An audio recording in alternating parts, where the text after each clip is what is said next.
देखो अभी तो सिंपल एसी सर्किट अपने डिस्कशन चल रहे थे। Simple AC circuit, simple AC circuit में अब हम लोग दूसरा देख रहे हैं, pure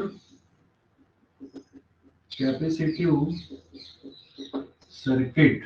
pure capacitive circuit, pure capacitive circuit का मतलब जिसमें सिर्फ एक कैपेसिटर लगा हुआ है, ठीक है, जिसमें सिर्फ एक कैपेसिटर लगा हुआ है, प्योर कैपेसिटिव सर्किट जिसमें सिर्फ एक कैपेसिटर लगा है, ठीक है। प्योर कैपेसिटिव सर्किट मतलब जिसमें एक कैपेसिटर लगा है, ठीक है। And now it is connected with AC supply.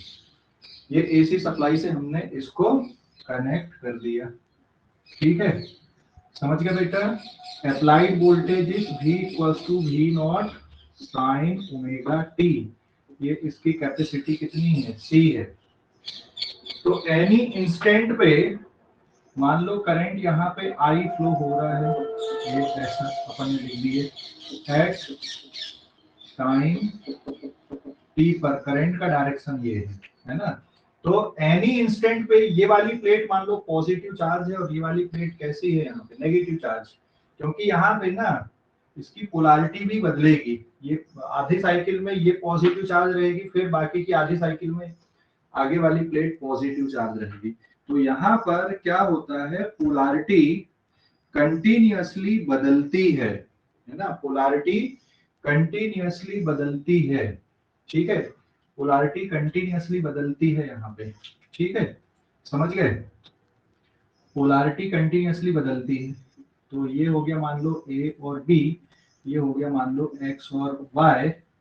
तो या तो आप ऐसा समझ लो बाय KVL लगा दो, by KVL potential of A minus potential of B equals to potential of X minus potential of Y, बराबर है। समझ गए। हेलो, अरे समझ गए कि नहीं, क्योंकि एक ही कैपेसिटर लगा है तो यहाँ का पोटेंशियल डिफरेंस और यहाँ का पोटेंशियल डिफरेंस कैसा रहेगा, सेम रहेगा कि अलग अलग रहेगा, सोचो थोड़ा सा, कैसा रहेगा, सेम या अलग अलग।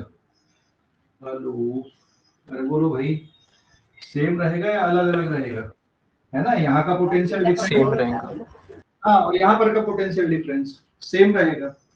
या केवीएल लगा दो तो एट एनी इंस्टेंट पे ये पॉजिटिव ये नेगेटिव, तो ये प्लेट पॉजिटिव ये नेगेटिव, तो यहाँ से जाओगे तो और मान लो इसमें चार्ज है प्लस क्यू और इसमें माइनस क्यू आ रहा है। या फिर ऐसा समझ लो, तो यहाँ से इधर जाने पे ये कितना आएगा, पहले माइनस क्यू बाई सी आएगा इक्वल्स टू, फिर जब यहाँ से आओगे तो माइनस से प्लस की तरफ जा रहे हो, प्लस भी इक्वल्स टू कितना, जीरो, है ना। तो Q by C is equals to V, ऐसा भी लिख सकते हैं। तो ये स्टेप डायरेक्ट यहां से भी लिखी जा सकती है। देख, कैपेसिटर में जो पोटेंशियल डिफरेंस होता है उसका फार्मूला क्या होता है, Q बाई सी होता है। और ये किसके बराबर, यहाँ पे V, और V किसके बराबर है, V not sine omega T के बराबर है। समझ गया बेटा, अरे बोलो जल्दी से, समझ गया या नहीं। कैपेसिटर की प्लेट के बीच में Q बाई सी होता है ना। अब या फिर केवीएल लगा के भी कर सकते हो, और केवीएल अगर लगाओगे तो ओवर अ क्लोज्ड लूप के लिए अगर देखोगे तुम, पहले minus Q by C plus भी इक्वल्स टू जीरो, कैसे भी कर दो तो भी यही आंसर मिलता है ना। So therefore Q is equals to C V not sine omega T. तो जो चार्ज है वो अप्लाइड वोल्टेज का फंक्शन बन रहा है यहाँ पे, ठीक है। चार्ज यहाँ पर अप्लाइड वोल्टेज का फंक्शन बन रहा है ना। चार्ज यहाँ पे अप्लाइड वोल्टेज का फंक्शन बन रहा है। तो करंट की वैल्यू क्या आ जाएगी, it will be D Q upon D T. इसको डिफरेंशिएट कर देते हैं हम लोग, तो D upon D T of C V not sine omega T, ठीक है। यहाँ पर से सी वी नॉट आ जाएगा बाहर, और D upon D T of sine omega T, समझ गए। और साइन का डेरिवेटिव क्या हो जाएगा फिर, I equals to C V not, sine का डेरिवेटिव हो गया cos omega T into omega. So therefore current की इक्वेशन आ गई omega into C into V naught और cos ओमेगा टी। मैं इसको ऐसा लिख सकता हूँ यहाँ पे V naught divided by X C equals to cos omega T, या फिर ये जो टर्म है बेटा it is I not cos omega T लिखा जा सकता है। बस मैथमेटिक्स किया हूं मैंने यहाँ पे, बस मैथमेटिक्स किया हूं, देख लो, है ना, मैथमेटिक्स किया हूं मैंने, इसको डिफरेंशिएट कर दिया हमने, साइन का डेरिवेटिव हो गया cos omega T into omega, omega को सामने लिख दिया, omega C V not cos omega T, तो V not upon X C equals to क्या बन गया कॉस ओमेगा टी, या फिर I not cos omega T. तो यहाँ पे I not is equals to V not upon X C है, और एक्स सी की वैल्यू किसके बराबर आ रही है 1 अपॉन ओमेगा सी के बराबर है, ठीक है, that is known as capacitive reactance, capacitive reactance इसको बोला जाता है। और एक्स सी को किस में मेजर करते हैं, मेजर्ड इन ओम, इसकी यूनिट क्या है मेजर्ड इन ओम, ओम में बेटा इसको मेजर करते हैं, this is the capacitive reactance.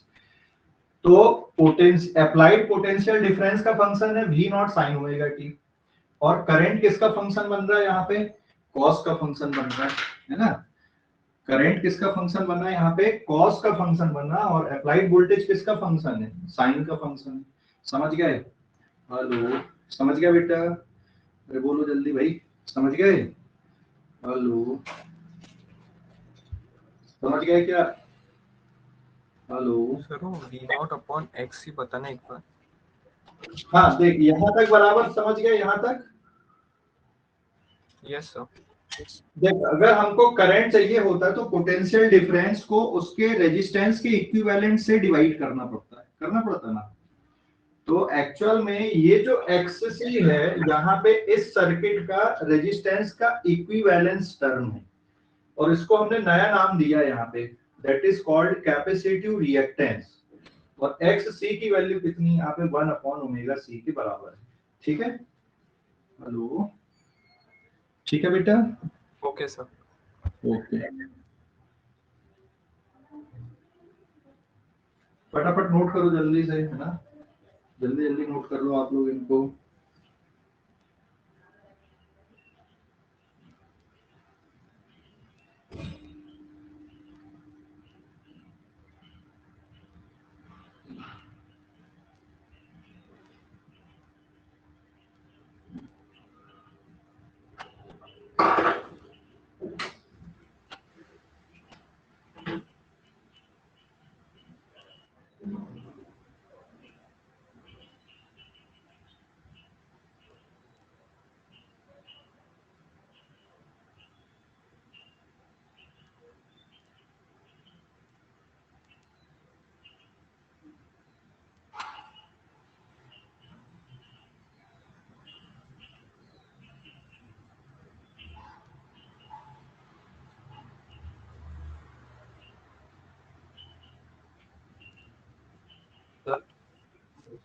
हाँ बोलो बेटा, बोलो हो गया लिखकर, हाँ सर। ठीक है हो गया सभी का, जो बच्चे लेट ज्वाइन किए मैं एक्सप्लेन कर दे रहा हूँ और स्क्रीनशॉट ले लेना, ठीक है। सिंपल एसी सर्किट में हमने पिछली क्लास में कौन सा पढ़े थे, प्योर रेजिस्टिव सर्किट पढ़े थे, सिर्फ एक रेजिस्टेंस लगाए थे। आज हम क्या पढ़ रहे हैं यहाँ पे, प्योर कैपेसिटिव सर्किट, मतलब सिर्फ एक कैपेसिटर लगा रहे हैं हम लोग, है ना, सिर्फ एक कैपेसिटर लगा रहे हैं, ये एक कैपेसिटर लगा रहे हैं, और इसमें अप्लाइड एसी वोल्टेज, इसमें एसी वोल्टेज लगा दी कैपेसिटर पे, ठीक है। तो ये हो गया एनी टाइम टी पे अप्लाइड वोल्टेज है V not sine omega T, any time T पर ये एंड पॉजिटिव है ये एंड नेगेटिव है, तो ये प्लेट पॉजिटिव ये plate negative first half cycle में, क्योंकि फिर अगली हाफ साइकिल जाएगी तो इनकी पोलैरिटी बदल जाएगी ऐसी। तो इस मोमेंट पे मान लो करंट अभी ऐसा फ्लो हो रहा है यहाँ पे, है ना, तो केवीएल अगर बेटा हम लोग अप्लाई कर दें तो यहाँ पर का पोटेंशियल डिफरेंस और ये पोटेंशियल डिफरेंस कैसा रहेगा, सेम रहेगा, ये पोटेंशियल डिफरेंस और ये पोटेंशियल डिफरेंस सेम यहाँ पे, है ना। तो VA minus VB is equal to VX minus VY, मतलब किसके बराबर बच रहा है ये Q upon C equals to, यहाँ पे देखो कैपेसिटर प्लेट के अक्रॉस में जो पोटेंशियल डिफरेंस होता है, कैपेसिटर प्लेट के अक्रॉस में potential difference Q upon C होता है ना। फिर ये वैल्यू रख दी अपन ने V not sine omega T. Closed loop के लिए भी ऐसा भी कर सकते हो, क्लोज्ड लूप के लिए यहाँ पे प्लस से माइनस की तरफ जा रहे हैं, माइनस क्यू बाई सी। फिर यहाँ पे आए माइनस से प्लस की तरफ, इसलिए प्लस भी इक्वल्स टू 0। कैसे भी कर लो, कोई फर्क नहीं है, ऐसे भी लिख सकते हो, ऐसे भी लिख सकते हो। तो Q इक्वल्स टू किसके बराबर हो गया, यहाँ से देखोगे तो C V not sine omega T हो गया। और करंट की इक्वेशन निकालना है तो इसको डिफरेंशिएट करना है। तो हमने ये चार्ज की इक्वेशन को डिफरेंशिएट कर दिए। इससे किसकी इक्वेशन निकल गई, करंट की इक्वेशन निकल गई, करंट की इक्वेशन निकल गई है। ठीक है, लिख लिख के करते चलना, समझ में ज्यादा आता है ना, लिखते जाओगे तो। ये करंट की इक्वेशन आ गई बेटा। तो it is C V naught, फिर साइन ओमेगा टी का डेरिवेटिव हो जाएगा कॉस ओमेगा टी। ठीक है, अच्छा यहाँ पे अगर ये कॉस का फंक्शन होता तो यहाँ पे फिर ये, यहाँ पे मान लो ये साइन का फंक्शन है और कॉस का रहता तो कॉस का डेरिवेटिव लेते, कोई फर्क नहीं पड़ता उससे। ठीक है ना। सी वी नॉट ये है साइन का डेरिवेटिव कॉस ओमेगा टी, फिर ओमेगा, समझ गए, हेलो, अरे समझ गए कि नहीं। और फिर ओमेगा को रीअरेंज कर दिया अपन ने, omega C into V not cos omega T, या V not upon X C. ये इसलिए बनाया अपन ने क्योंकि करंट का जो इक्विवेलेंट है वो पोटेंशियल डिफरेंस अपॉन रेजिस्टेंस होता है। तो इस सर्किट का ये जो एक्स सी है, जिसको हम लोग कैपेसिटिव रिएक्टेंस बोल रहे हैं, ये रेजिस्टेंस के इक्विवेलेंस है, रेजिस्टेंस नहीं है, रेजिस्टेंस के इक्विवेलेंस है। समझ गए ना, रेजिस्टेंस के इक्विवेलेंस है ये। ठीक है, y not is equal to v not upon X C की वैल्यू 1 अपॉन ओमेगा सी। यहां से कंपेयर करो तो 1 अपॉन एक्स सी ओमेगा सी, या एक्स सी की वैल्यू 1 अपॉन ओमेगा सी। क्या नाम है इसका, कैपेसिटिव रिएक्टेंस इसका नाम है। ठीक है, कैपेसिटिव रिएक्टेंस। ओके, समझ गए। और इसको किस में मेजर करेंगे हम लोग, ओम में मेजर करेंगे। हो गया था ना नोट करके।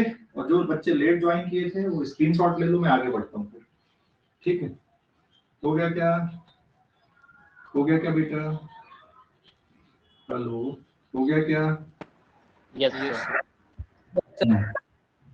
ओके, पेज नंबर 2 पे आते हैं हम लोग अब।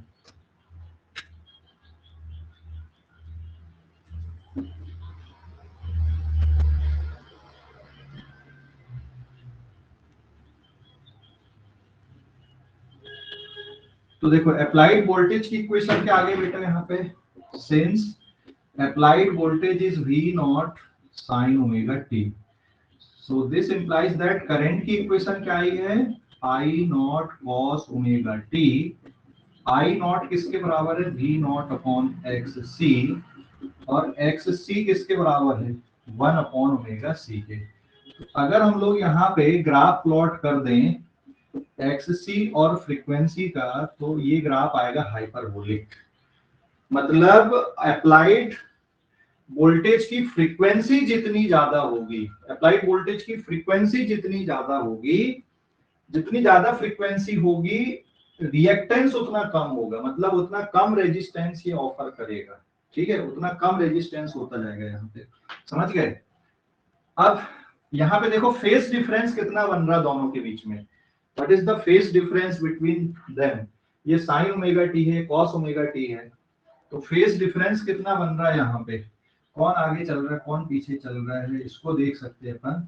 तो यहाँ पे since v equals to v not sine omega T आ गया, एंड करंट की वैल्यू क्या आ गई यहाँ पे, I not cos omega T.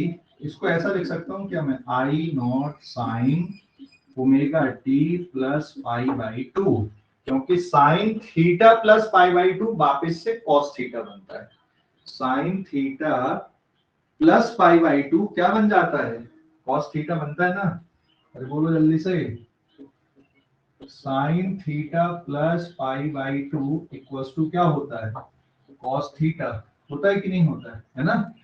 तो यहाँ पे अब बताओ दोनों के बीच में कितने का फेज डिफरेंस है, करंट और वोल्टेज के बीच में, करंट और वोल्टेज के बीच में कितने का फेज डिफरेंस दिख रहा है यहाँ पे आपको, करंट और वोल्टेज के बीच में कितने का फेज डिफरेंस दिख रहा है बेटा। हाँ, करंट और वोल्टेज के बीच में फेज डिफरेंस कितने का दिख रहा है, hello, current and, yes it is of pi by 2 है ना। करंट और वोल्टेज के बीच में फेज डिफरेंस है π/2 का, है ना। मतलब कौन आगे चल रहा है, करंट आगे चल रहा है कि वोल्टेज आगे चल रहा है, इसमें कौन आगे चल रहा है? करंट। हाँ, सो देयरफॉर फाई मतलब phase difference between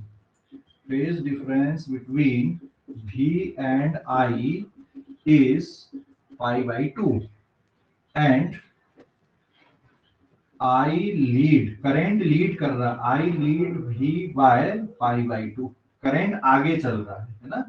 so therefore average power का फार्मूला क्या होता है, average power in this circuit is given by, so therefore average power कितना डिसिपेट होगा यहाँ पे, average power in this circuit, इस सर्किट में एवरेज पावर कितना आएगा बता सकते हो क्या फार्मूला? एवरेज पावर का फार्मूला होता है VRMS IRMS cos फाई, और फाई अगर 90 डिग्री है तो cos 90 कितना होता है बताओ जरा, cos 90 होता है 0।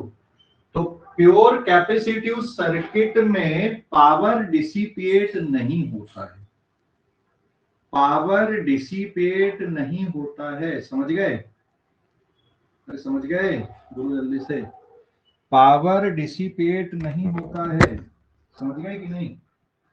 हेलो, पावर डिसिपेट नहीं होता है, cos 90 0, तो इस सर्किट में बेटा जो एवरेज पावर आ रहा है वो 0 आ रहा है, ठीक है। मतलब एक बार अगर कैपेसिटर चार्ज हो गया यहाँ पे तो एनर्जी कंज्यूम नहीं करेगा, वो अपनी एनर्जी को वापस में क्या करता है, देते रहता है। चार्ज हो गया, ये पहले पॉजिटिव चार्ज है, नेगेटिव चार्ज, फिर अपने चार्ज को क्या कर देगा, इधर दे देगा, फिर इधर दे देगा, ये प्रोसेस कंटिन्यूअसली चलती रहेगी। इसलिए इस ये जो सर्किट होता है प्योर कैपेसिटिव सर्किट, ये पावर कंज्यूम नहीं करता है, ठीक है। एवरेज पावर कितना हो गया 0। और अगर हम लोग ये इस तरह से बना दें, ये मान लो अप्लाइड वोल्टेज है, तो करंट का फंक्शन कौन सा है, cos ओमेगा t वाला, ये वोल्टेज का फंक्शन हो गया, तो उसी टाइम पे करंट का जो फंक्शन आएगा वो इस तरह से आएगा,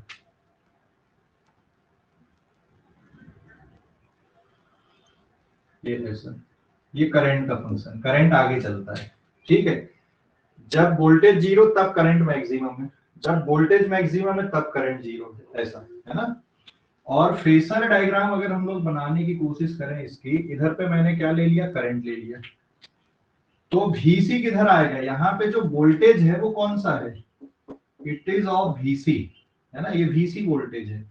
तो voltage across capacitor is lagging current by π/2, तो यहाँ पर भी डायरेक्ट देख सकते हो ये कितने डिग्री से पीछे चलता है, VC 90 डिग्री से पीछे चलता है और करंट 90 डिग्री से आगे चलता है, सीधा सीधा, समझ गए ना।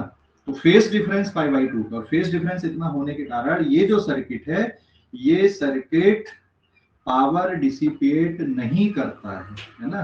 तो फायदा हुआ कि नहीं, क्यों कैपेसिटर लगाते फिर हम लोग, समझ गए कि नहीं? सर्किटों में, एसी सर्किटों में कैपेसिटर लगाने का क्या फायदा होता है, ज्यादा एनर्जी आती है एब्जॉर्ब कर लेता है, कम एनर्जी पड़ती है वापस देता है, तो एनर्जी को बैलेंस बना के रखता है, ठीक है, समझ गए? हेलो, अरे समझ गए या नहीं? अच्छा एक बात बताओ मुझे, क्या इससे जो कंज्यूमशन है इलेक्ट्रिसिटी का उस पर कोई फर्क पड़ेगा क्या, कंज्यूमशन ऑफ इलेक्ट्रिसिटी पे कोई फर्क पड़ेगा क्या, इस पे कम कंज्यूम होगी कि ज्यादा कंज्यूम होगी, क्या बिजली का बिल इससे कम होगा?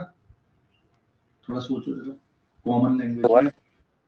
हाँ बिल्कुल होगा, क्योंकि कैपेसिटर लगाने से ये क्या नहीं करता है, पावर डिसिपेट नहीं करता है, बल्कि अगर कहीं पे एक्स्ट्रा पावर आ गया तो उसको एब्जॉर्ब कर लेता है, और कभी कम आ रहा है तो फिर उसको वापस सर्किट को दे भी देता है ना।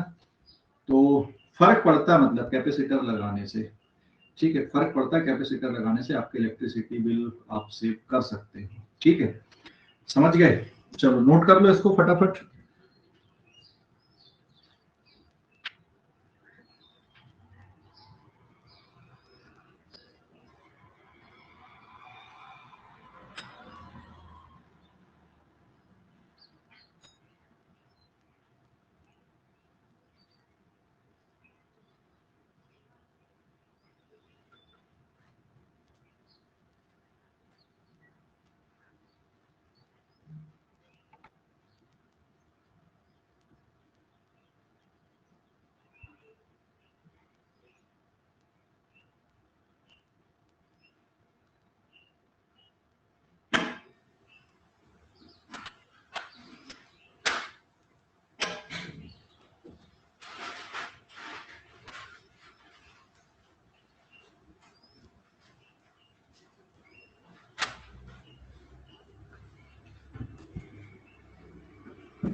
Done sir. हो गया बेटा लिखा? 2 मिनट सर। डन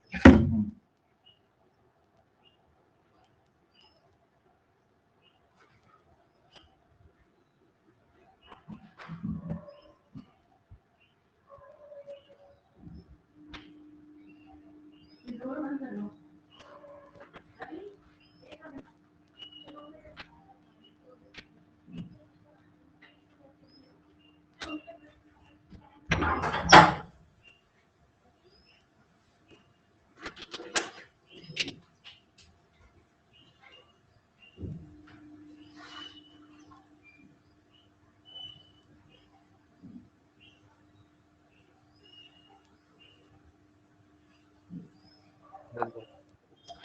हो गया क्या लिखा? Yes sir. Okay.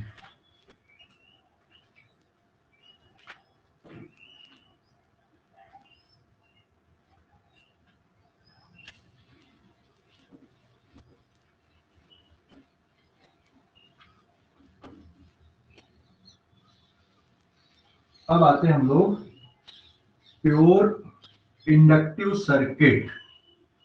Pure inductive circuit है ना नेक्स्ट। फिर प्योर इंडक्टिव सर्किट। अच्छा, इसमें एक क्वेश्चन हम लोग ले लेते, पहले एग्जांपल हम लोग ले लेते हैं यहाँ पे, है ना। देखो जैसे ये मान लो कैपेसिटर है यहाँ पे, ठीक है। इस कैपेसिटर की कैपेसिटी है मान लो 40 microfarad and it is applied voltage, ये अप्लाइड वोल्टेज है बेटा, ये है 200 वोल्ट एंड जो फ्रीक्वेंसी हम लोग ले रहे हैं यहाँ पे, एंगुलर फ्रीक्वेंसी मैंने ले लिया मान लो यहाँ पे, इट इज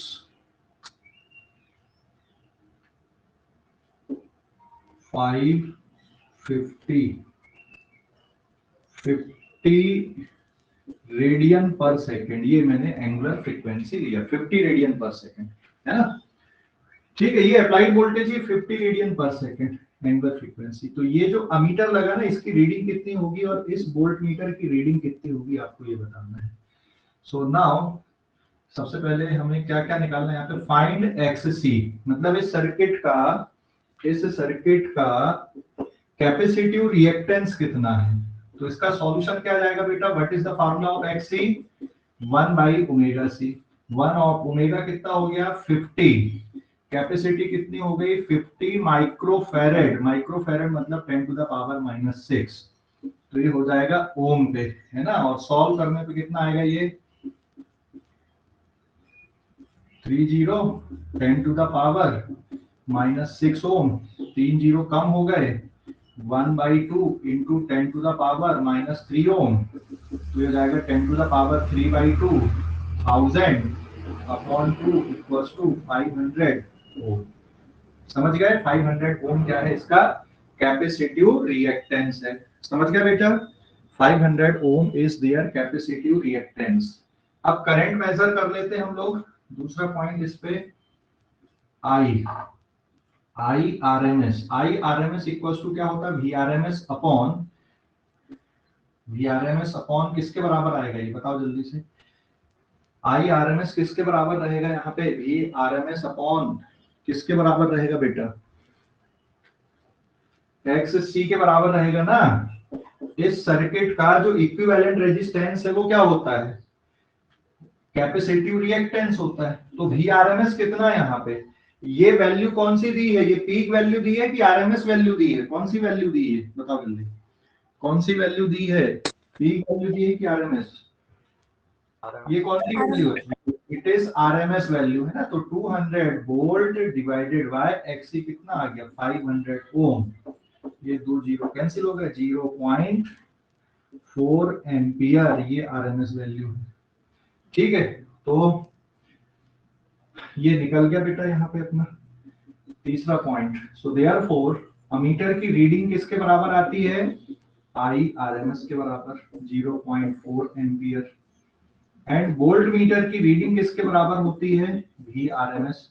लेकिन यहाँ पे ये जो वोल्ट मीटर है it is equals to applied RMS. तो अप्लाइड आरएमएस किसके बराबर है, देख यहाँ पर का पॉइंट ए है, ये बी है, ये एक्स है और ये वाई है, तो यहाँ पर की आरएमएस वैल्यू और ये आरएमएस वैल्यू सेम ही रहेगी, मतलब ये कितने वोल्ट रहेगा, ये 200 वोल्ट रहेगा। तो अगर ये वोल्ट मीटर लगाओगे तो वो कितना रीड करेगा, 200 रीड करेगा। समझ गए, समझ गए?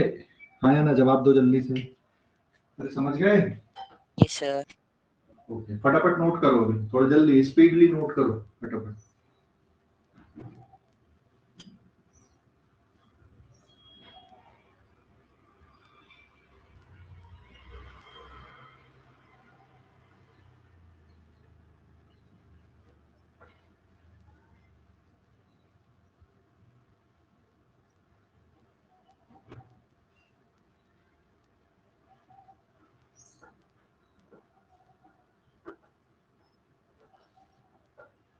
Done sir. हो गया? Yes sir. ओके,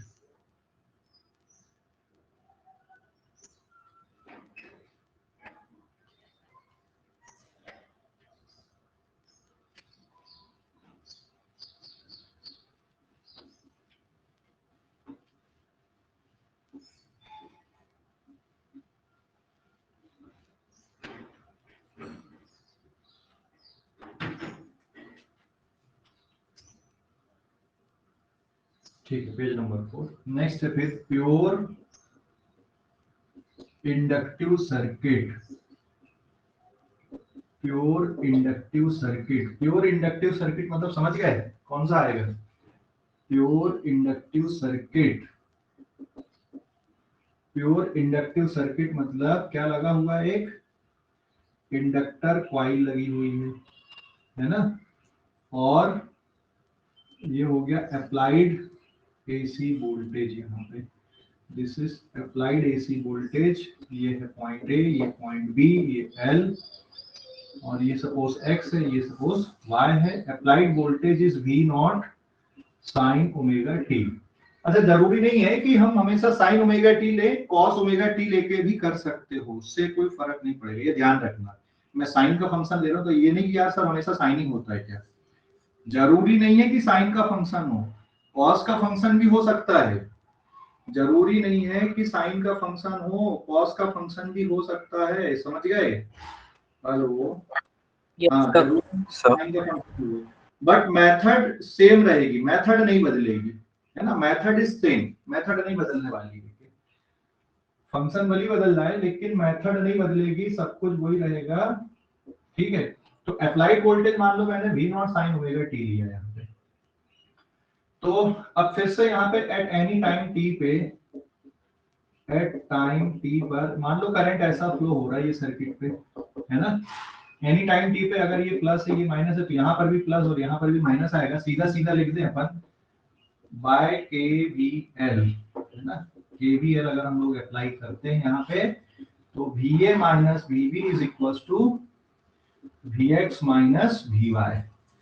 बेटा यहाँ पर का जो ईएमएफ होता है इंडक्टर कॉइल के अक्रॉस की ईएमएफ कितनी लिखते हैं हम लोग, बताओ?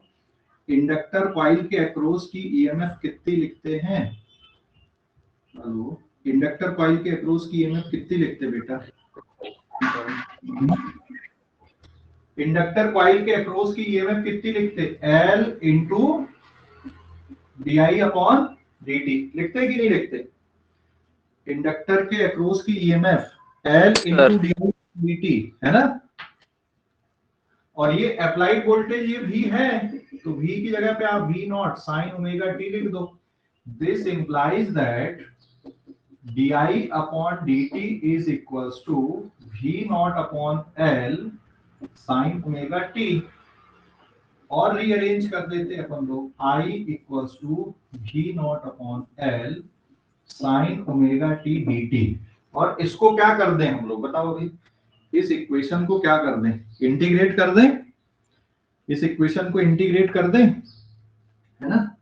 इस इक्वेशन को अगर हम लोग इंटीग्रेट कर देते हैं, integration D I integration V not upon L sine omega T D T, बताओ बेटा जरा अभी, इंटीग्रेशन डी आई हो जाएगा I, V not upon L बाहर, साइन का इंटीग्रेशन क्या होता है, साइन का इंटीग्रेशन, साइन का इंटीग्रेशन क्या होता है, साइन का integration it is cos omega T with negative sine divided by omega, मतलब जो करंट की इक्वेशन आ रही है it is V not upon omega L minus of cos omega T, थोड़ा और रीअरेंज कर देते हैं हम लोग, minus V not upon omega L cos omega T.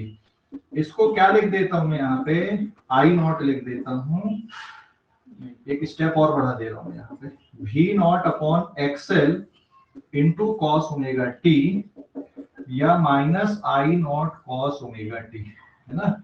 So where I not की वैल्यू किसके बराबर है बेटा, यहाँ पे V नॉट अपॉन एक्सएल, और एक्सएल की वैल्यू किसके बराबर आ रही है, ओमेगा एल। इसको, इसका नाम हो गया inductive reactance, reactance inductive reactance, इसका क्या नाम है, इंडक्टिव रिएक्टेंस नाम है इसका, ठीक है। इट इज इंडक्टिव रिएक्टेंस, समझ गए, ये इंडक्टिव रिएक्टेंस है। और जब कैपेसिटर लगाए थे तो 1 अपॉन ओमेगा सी क्या था, कैपेसिटिव रिएक्टेंस था, ये क्या है, इंडक्टिव रिएक्टेंस है।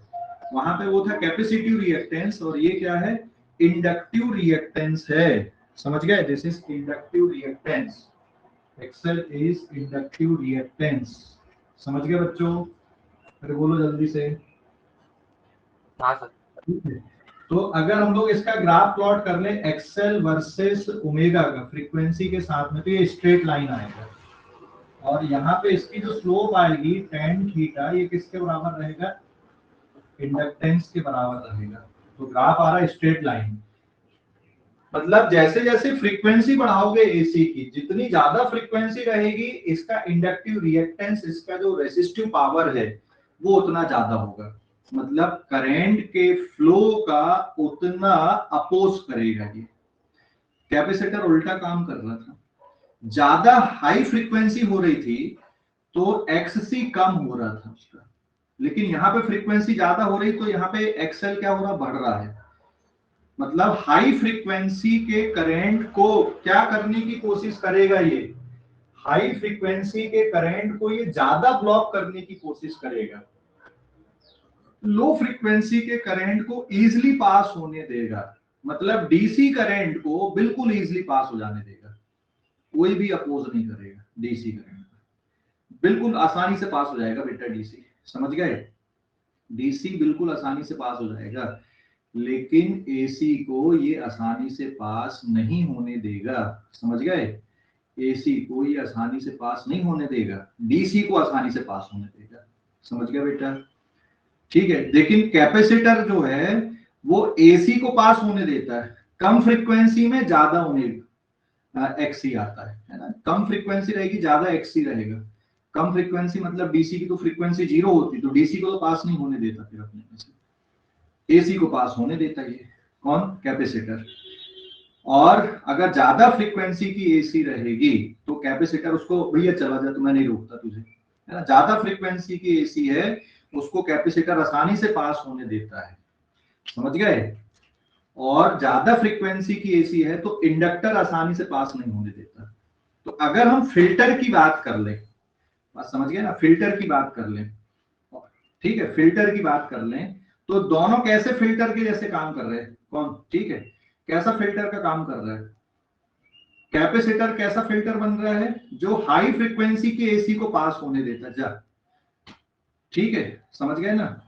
और इंडक्टर कैसा काम कर रहा है, किसको आसानी से पास होने देता है, बोलो जल्दी से, ये किसको आसानी से पास होने देता है, यहाँ पे आ रहा ना बेटा, जितनी ज्यादा फ्रीक्वेंसी रहेगी उतना ज्यादा एक्सेल रहेगा, किनको आसानी से पास होने देगा, ये लो फ्रीक्वेंसी की एसी को आसानी से पास होने देगा, तो इसको बोलेंगे हम लोग लो पास फिल्टर।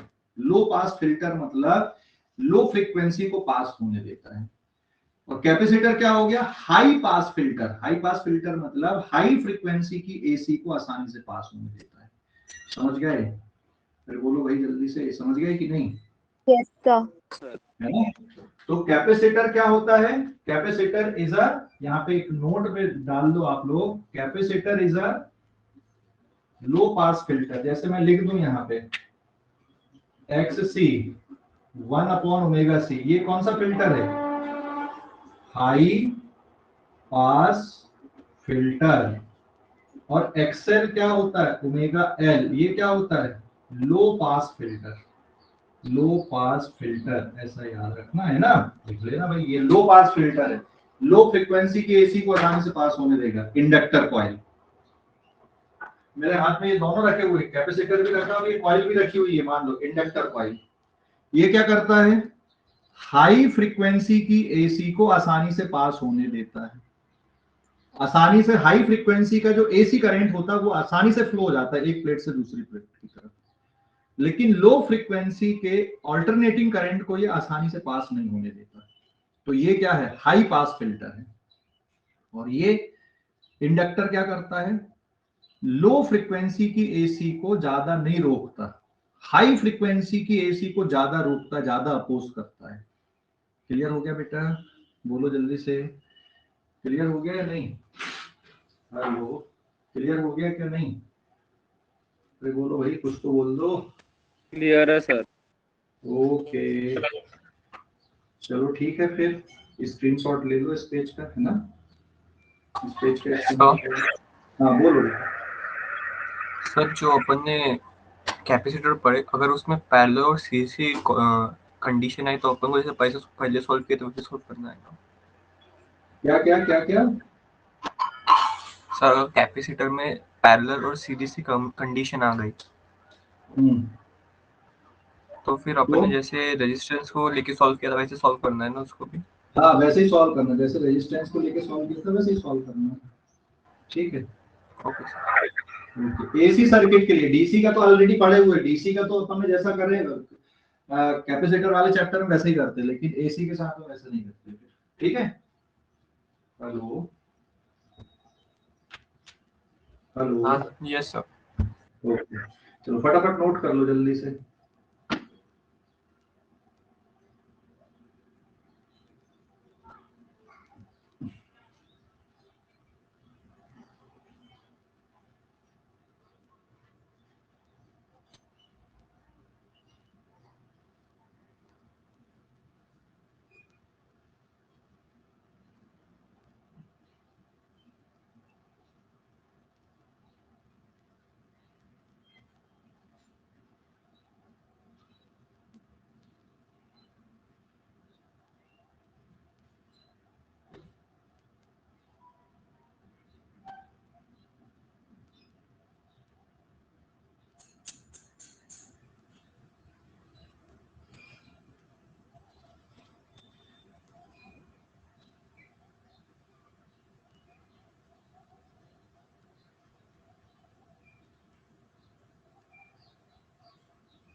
हो गया नोट करके क्या?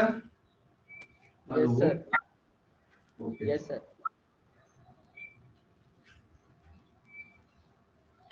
देखो अभी अभी आगे का डिस्कशन बचा, क्योंकि अभी हमने इक्वेशन बना दी है यहाँ पे। इक्वेशन का डेरिवेशन समझ गए आप लोग, है ना? तो करंट का जो फंक्शन है वो किस तरह से निकल के आ गया यहाँ पे? करंट का फंक्शन कैसे निकल के आ गया? पेज नंबर 5 पे आते हैं। करंट का फंक्शन कैसे निकल के आ गया यहाँ पे? Since applied voltage equals to V not sine omega T है। So this implies that current in the circuit is minus I not cos omega T है ना? अच्छा, इसको कैसे लिख दोगे आप? Minus I not cos omega T को क्या लिख सकते हो आप बताओ जरा? Minus I not cos omega T को और क्या लिख सकते हो? It will be I not sine omega T minus pi by 2 लिखा जा सकता है ना? बोलो जल्दी से, लिखा जा सकता है कि नहीं? Since sine of theta minus pi by 2 is minus cos theta, जबकि sine of pi by 2 minus theta beta plus cos theta होता है। ध्यान रखना, ये ट्रिग्नोमेट्री के फार्मूले हैं ये। ठीक है, यहाँ लिख दे रहा हूं मैं। तो ये स्टेप ऐसी लिखी जाएगी भाई, है ना, कैसे लिखी जाएगी, I not sine omega T minus pi by 2 लिखी जाएगी। समझ गए? अरे समझ गए बच्चों, जल्दी बोलो, समझ गए कि नहीं? ये समझ गए स्टेप, ये वाली स्टेप, है ना। आई नॉट क्या है यहाँ पे, what is I not here, what is I naught? I naught is V naught upon XL and what is XL here? XL is capacitive reactance, इसकी वैल्यू ओमेगा L। इसको हम लोग मेजर करेंगे ओम पे, है ना। इसको किस में मेजर करेंगे हम लोग, इसको हम लोग मेजर करेंगे ओम में, है ना। तो चाहे वो कैपेसिटिव रिएक्टेंस हो चाहे इंडक्टिव रिएक्टेंस हो, they are always measured in ohm, है ना, ओम पे मेजर होंगे। क्लियर हो गया बेटा? अरे बोलो तो कुछ, है ना। Okay fine. So V not sine omega T I equals to minus I not cos omega T, I not sine omega T minus pi by 2, ये हो गया इतना यहाँ पे, ठीक है। अब यहाँ पे देखकर ये बताओ आप लोग कि कौन आगे चल रहा कौन पीछे चल रहा है, इसमें इस सर्किट में कौन आगे चल रहा कौन पीछे चल रहा है, कौन लैग कर रहा कौन लीड कर रहा, what is the phase difference. Phase difference कितने का आया, फेज डिफरेंस फाई कितने का है, पाई बाई 2 का। सो एवरेज पावर किसके बराबर जाएगा अब यहाँ पे, average power in this circuit, इस सर्किट में भी एवरेज पावर कितने का आएगा, average power P average is equals to V RMS I RMS cos phi, तो ये हो जाएगा V RMS I RMS cos 90, cos 90 कितना होता है 0। तो एवरेज पावर किसके बराबर आ रहा है यहाँ पे, average power is 0, so that is also called wattless current. Current की वाट लग गई, वाटलेस करंट बोलते हैं इसको, वाटलेस करंट। तो कैपेसिटर वाले सर्किट में भी वाटलेस करंट फ्लो होता है और प्योर इंडक्टिव सर्किट में भी वाटलेस करंट फ्लो होता है। यहाँ पर भी वाटलेस करंट है और प्योर कैपेसिटिव सर्किट में भी वाटलेस है, लेकिन प्योर रेसिस्टिव सर्किट में वाटलेस करंट फ्लो नहीं होता है। प्योर रेसिस्टिव सर्किट में वाटलेस करंट नहीं होता। Pure capacitive circuit and pure inductive circuit are the circuit of wattless current, ठीक है। तो ध्यान रखना, प्योर कैपेसिटिव, प्योर इंडक्टिव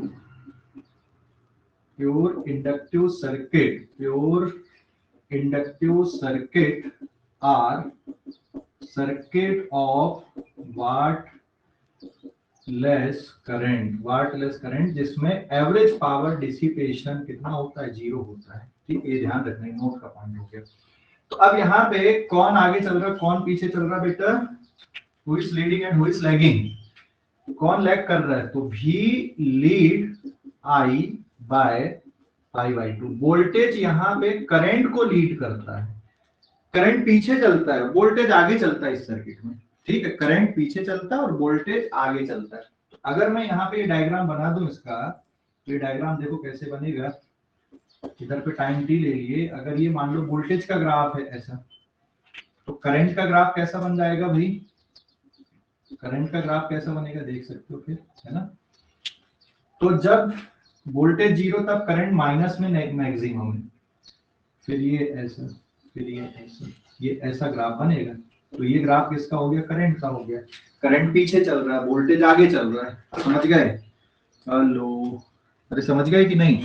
और एक और यहाँ पे एक और हम लोग देखें, ये इस तरह से, इधर पे मैंने करंट ले लिया, देखो इसके अक्रॉस में जो वोल्टेज होगा ना उसको हम लोग VL से डिनोट कर देंगे, उसको हम लोग VL से डिनोट कर देंगे। तो VL कैसा रहेगा, लीड करेगा कि लैग करेगा VL, यहाँ पे ये आ जाएगा VL ऐसा।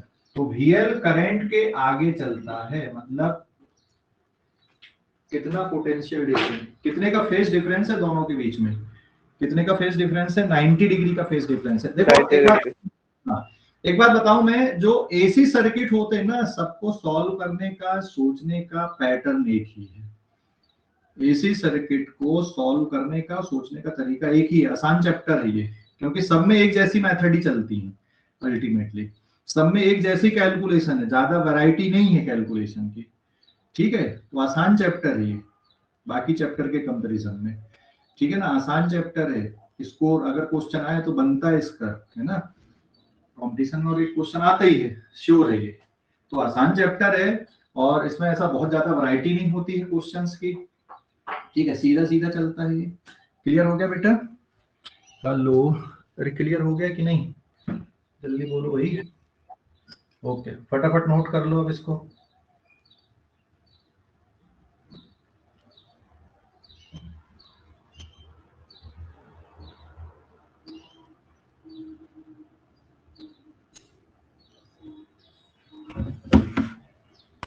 सर हाँ बोलो। सर वो आपने एवरेज पावर एक बार बताना।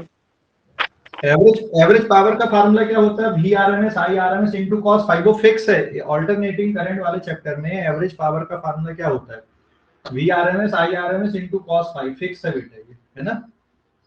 और फाइव क्या होता है? करंट और वोल्टेज के बीच का फेज डिफरेंस होता है, ठीक है। सर आपने वॉटलेस करंट मतलब क्या होता है?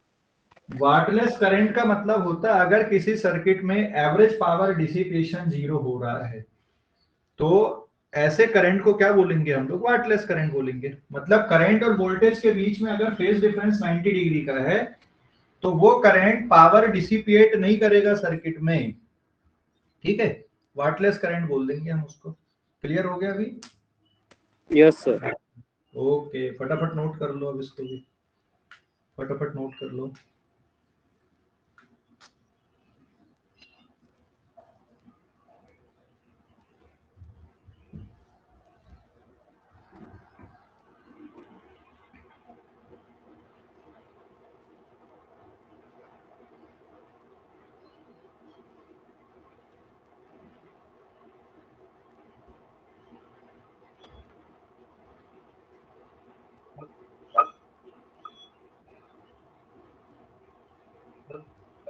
हाँ हो गया क्या?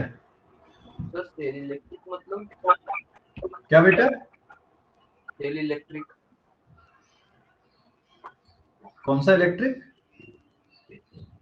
Cell electric SL.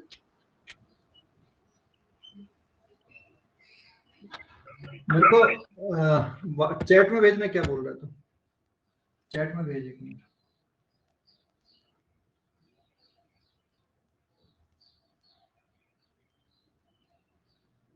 भेजा क्या चैट में?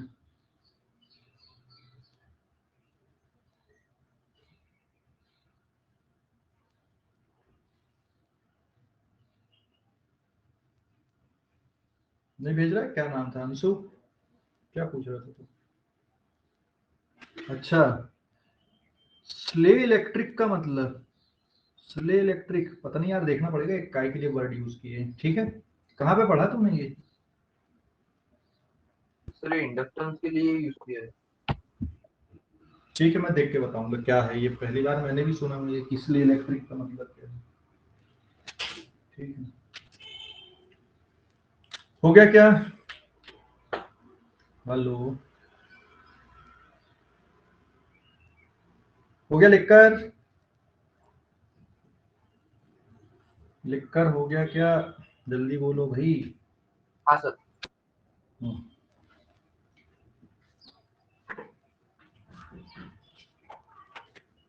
नेक्स्ट पेज नंबर 6 पे आते हैं हम लोग।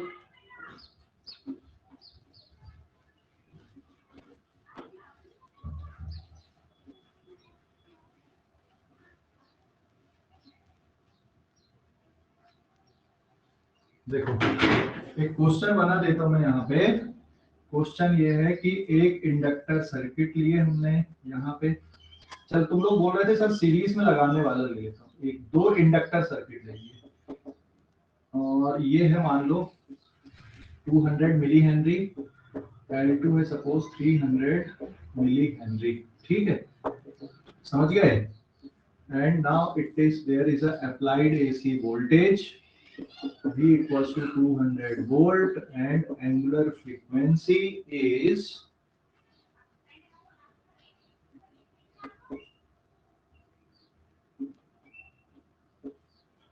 angular frequency is 10 रेडियन पर सेकेंड, ठीक है, एंगुलर फ्रीक्वेंसी कितनी है 10 रेडियन पर सेकेंड इसकी एंगुलर फ्रीक्वेंसी है। तो सर्किट में यहाँ पर ये वाले वोल्ट मीटर की रीडिंग, फिर इस वोल्ट मीटर की रीडिंग, फिर इस वोल्ट मीटर की रीडिंग कितनी होगी? क्वेश्चन समझ गए ना बेटा आप लोग? क्वेश्चन समझ गए? बोलो जल्दी से, क्वेश्चन समझ गए? हेलो, अरे समझ गए कि नहीं? तो XL1 मतलब ओमेगा L1, ओमेगा कितना 10, L1 कितना है 200 है ना। तो ये आंसर आएगा ओम पे, सॉरी मिली हेनरी है, मिली मतलब 10 टू द पावर -3 ओम, तो इट विल बी 2 ओम। उसके बाद XL2 का मतलब कितना आ जाएगा यहाँ पे, XL2 का मतलब हो जाएगा omega into L2 10 into 300 into 10 to the power -3 ohm and answer will be 3 ohm. समझ गए? अरे बोलो भाई जल्दी से, समझ गए कि नहीं? Yes sir. सीरीज कॉम्बिनेशन में क्या कॉमन रहता है? करंट कॉमन रहता है ना। सीरीज कॉम्बिनेशन में करंट कॉमन रहता है, ये है ए, ये है बी, ये है सी, ये है डी, यहाँ पे हो गया एक्स और ये हो गया Y. So therefore Vx minus Vy किसके बराबर होगा? Va माइनस Vb, यहाँ का potential difference, plus Vc minus Vd, यहाँ पर का potential difference, equals to this total potential difference. तो ये कितना दिया हुआ है यहाँ पे आपके पास? This is of 200 volt, RMS value ले लिया अपन यहाँ पे। VAB का मतलब आएगा IRMS इंटू XL1 और VC माइनस VD का मतलब होगा IRMS इंटू XL2। जैसा हम लोगों ने कहाँ पे किया हुआ है ये मेथड, हमने जैसा करंट इलेक्ट्रिसिटी में किए ना, तो वैसे ही कुछ चलती है। जो मेथड हमने करंट इलेक्ट्रिसिटी में किए लगभग वैसे ही चलती बेटा ये मेथड। तो अब ये किसके इक्वल आएगा? देखो IRMS कॉमन निकल जाएगा, इट इज 200। देखो यहाँ पे RMS लेना, तो यहाँ भी RMS लेना है, तो IRMS को आपने कॉमन ले लिया, XL1 प्लस XL2, ठीक है। ये वैल्यू कितनी आ जाएगी यहाँ पे? IRMS XL1 प्लस XL2 कितना हो गया? 2 plus 3 ohm equals to 200। So what is the value of IRMS? IRMS की वैल्यू कितनी होगी यहाँ पे? 200 divided by 5 equals to 40 ampere. समझ गया बेटा? तो ये वाले एमीटर की रीडिंग कितनी आ जाएगी? 40 एम्पियर आ जाएगी। ऐसे V1 और V2 निकाल लो। तो V1 की रीडिंग किसके बराबर आएगी यहाँ पे? It is IRMS into XL1, 40 into 2, 80 volt. फिर सेकंड वाले वोल्ट मीटर की reading IRMS into XL2 equals to 40 into 3, it will be 120 volt. होगा पूरा कैलकुलेशन। समझ गए? अरे बोलो भाई, समझ गए कि नहीं? जल्दी बोलो, समझ गए इसको? हाँ सर यहाँ पे इंडक्टेंस के कारण भी तो EMF आएगा ना? क्या बेटा? म्यूचुअल इंडक्टेंस के कारण भी तो EMF आएगा ना? वो सब मिला जुला के उतना ही होता है, वो सब मिला जुला के उतना ही होगा। यहाँ पे हम लोग RMS वैल्यू देखते हैं। इंस्टेंटेनियस के कैलकुलेशन बड़े डिफिकल्ट होंगे यहाँ पे, क्योंकि हर इंस्टेंट पे चीजें बदलती हैं। समझ गया? हेलो, उन सबका जो इफेक्टिव है वो ऐसा लिखा जाएगा, ठीक है ऋषभ? वो भी इसमें आ जाएगा क्या? हाँ, वो भी इंक्लूडेड है इसमें। जैसे हम V1 वोल्ट मीटर की रीडिंग का मतलब वो सब मिला जुला के है पूरा। एक्चुअल में इंडक्टर के अक्रॉस में जो वोल्टेज ड्रॉप होता है वो किसके कारण होगा? म्यूचुअल सेल्फ इंडक्टेंस के कारण होगा ना, इंडक्टर के अक्रॉस में। तो V1 वोल्ट मीटर की रीडिंग मतलब जो इंड्यूस EMF क्रिएट हो गई उसके कारण होगा ना बेटा। कोई बैटरी तो लगी नहीं है वहां पे कि लगी है? जैसे कैपेसिटर के अक्रॉस में जो पोटेंशियल ड्रॉप होगा वो किसके कारण होता है? चार्जिंग के कारण। तो इंडक्टर के अक्रॉस में जो पोटेंशियल ड्रॉप होता है वो फ्लक्स में चेंज होने के कारण होता है। समझ गए? कोई बैटरी तो है नहीं यहाँ पे। क्लियर हो गया अभी या नहीं? हेलो, जो बोलो जल्दी से, क्लियर हो गया कि नहीं? हाँ सर, मतलब ड्रॉप तो उसके वजह से आएगा, लेकिन रहेगा ना वो म्यूचुअल इंडक्टेंस तो रहेगा ही ना। अच्छा, ये दोनों का म्यूचुअल इंडक्टेंस बोल रहा है ये? हाँ सर, क्योंकि करंट चेंज हो रहा है तो फ्लक्स चेंज आएगा ना। उसको नेग्लेक्ट कर दे रहा है, उसको नेग्लेक्ट कर दे रहा है। Neglecting the mutual inductance between L1 and L2। ठीक है, सही बोला तुमने। नेग्लेक्टिंग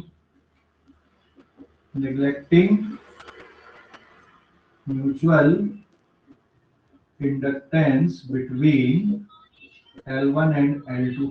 ठीक है, क्योंकि म्यूचुअल इंडक्टेंस के बारे में कुछ पता ही नहीं है अपने को यहाँ पे, तो अपन उसको भी नेग्लेक्ट कर देते हैं, तो और अपना कैलकुलेशन और डिफिकल्ट हो जाता फिर ये। ठीक है बेटा?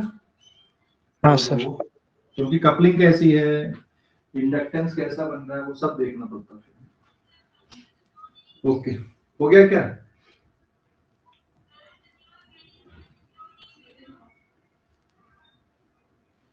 जी सर।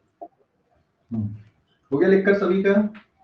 अच्छा, पैरेलल में रहता तब भी यही मेथड रहती कि कुछ बदल जाती पैरेलल में? बताओ जरा, पैरेलल में अगर रहता तो क्या इक्वेट करते, फिर क्या चीज इक्वेट करते? मान लो दोनों पैरेलल में डाल दो, तब फिर क्या चीज इक्वल रहता दोनों के अक्रॉस में? अरे पैरेलल में लगा देते तो क्या इक्वल रहता है? अप्लाइड वोल्टेज इक्वल वोल्टेज, दोनों तरफ वोल्टेज सेम हो जाता। बस कैलकुलेशन कर लेते हैं ना, समझ गए?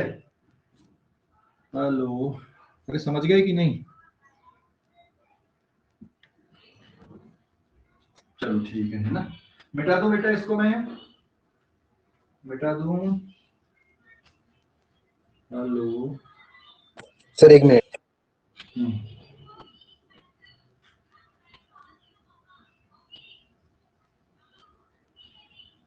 हो गया सर।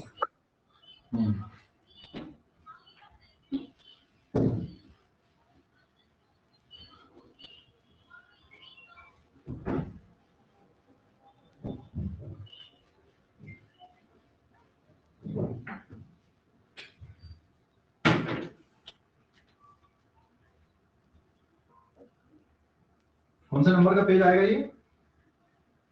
6 6 या 7 आएगा?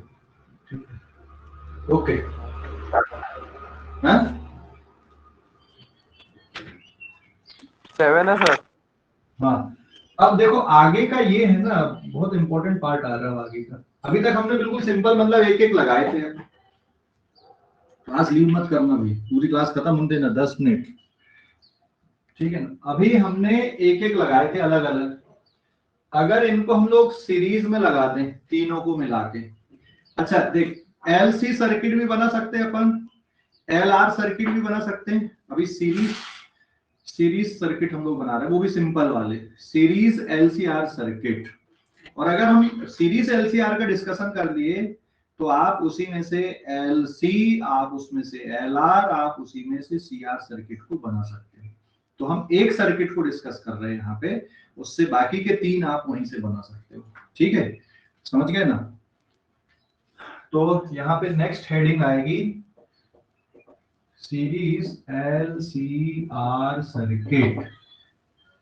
स्टडी का पॉइंट ऑफ व्यू वही रहेगा बेटा, है ना? सीरीज एलसीआर सर्किट में देखो यहाँ पे क्या कर रहे हैं हम लोग, एक इंडक्टर कॉइल, एक कैपेसिटर, एक रेजिस्टेंस, ये इंडक्टर, कैपेसिटर और रेजिस्टेंस तीनों को कनेक्ट कर दिए, and now they are connected with alternating voltage source, है ना? ये अल्टरनेटिंग वोल्टेज सोर्स है।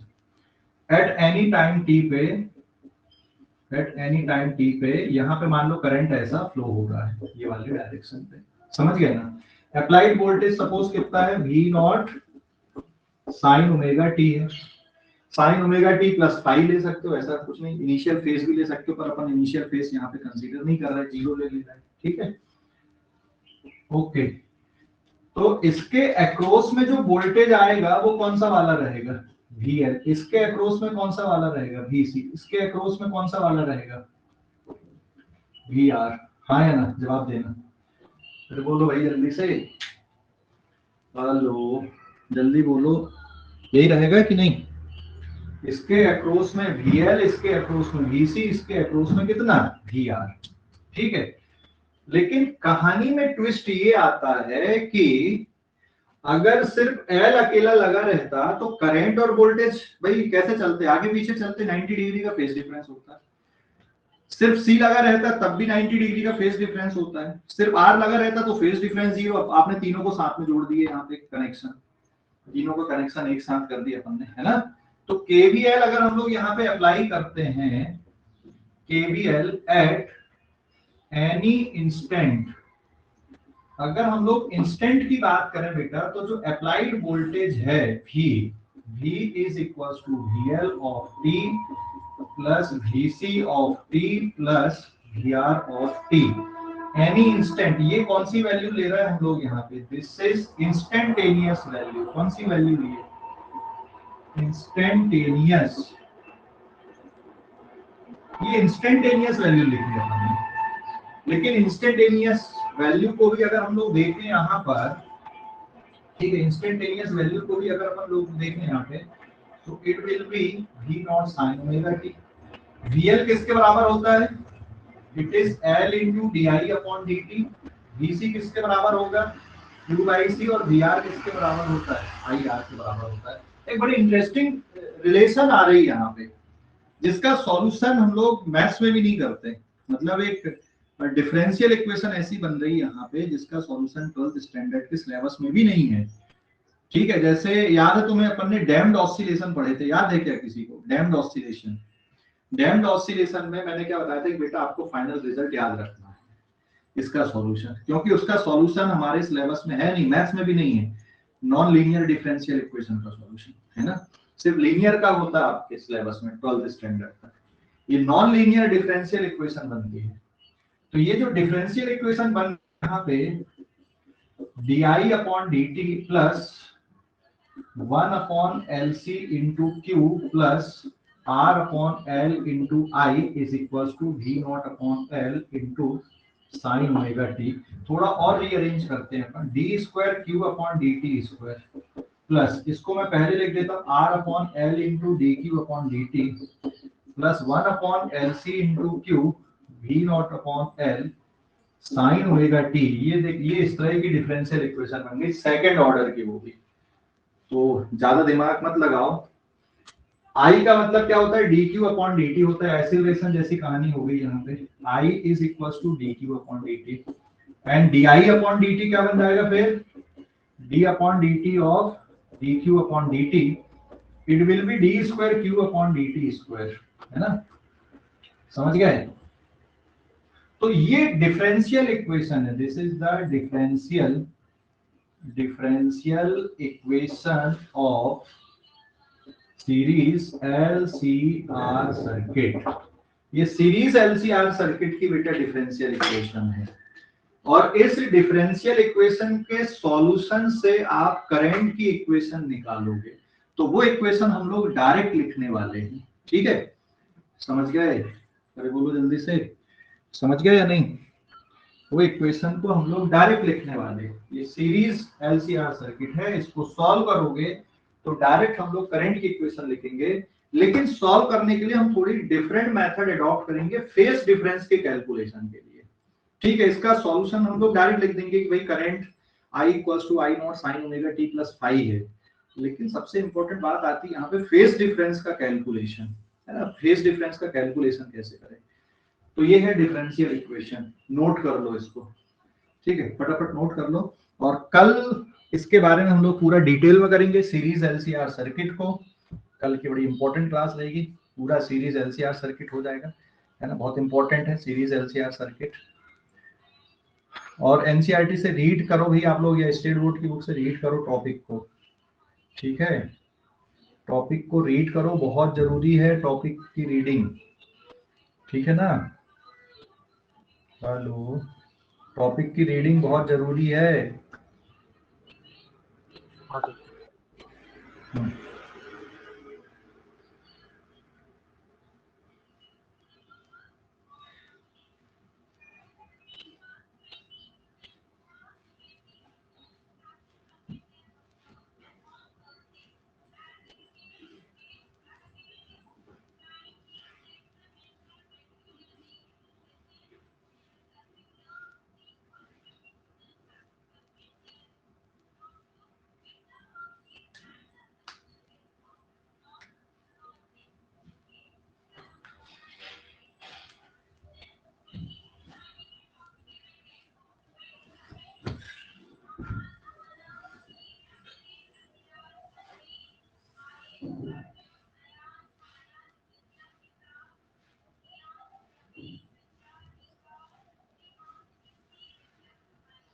हो गया क्या बेटा लिखकर? Yes, sir.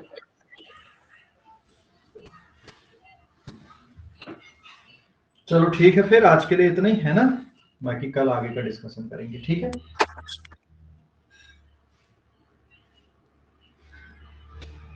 Sir okay bye.